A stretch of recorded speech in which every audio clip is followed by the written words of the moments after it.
Good day everyone, I am John Joel Tubayan, BSMT Section LNAT.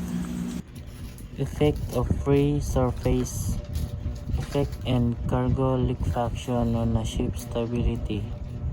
First, understanding stability terms. First one is center of gravity, the point where the ship's weight acts. Second, metacenter, the point where buoyancy acts when the ship tilts. Third one, metacentric height, the distance between the G and M.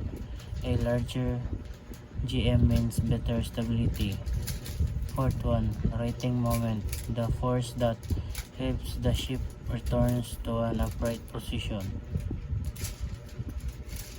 The second one, free surface effect.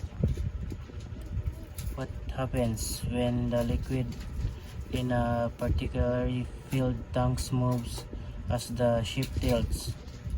It shifts the center of gravity, reducing stability. This makes it harder for the ship to return to an upright position of unworsened rolling. How to prevent it? First, keep tanks full or empty when possible. Second one, use similar tanks instead of large ones. Third one, install baffles to limit liquid movement. The third one, cargo liquefaction. What happens? Moisture in a bulk cargo, nickel or iron ore fines can cause it to behave like liquid. When the ship tilts, the cargo shifts and does not return to its place, creating an unstable list that may lead to capsizing. How to prevent it?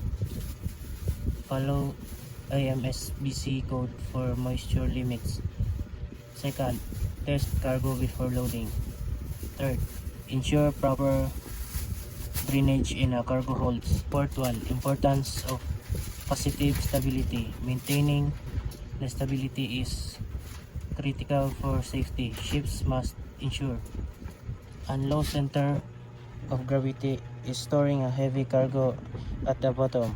Second, proper loading to avoid excessive weight on upper decks. Third one, regular checks for water increase in cargo holds. By controlling the free surface effect and cargo liquefaction, ships can prevent dangerous listing and capsizing, ensuring a safe voyage. The final illustration, ship stability comparison. Stable ship, cargo is a properly secured. Second one, tank are full or have baffles. Third one, righting moment brings ship back upright. Unstable ship and liquefaction.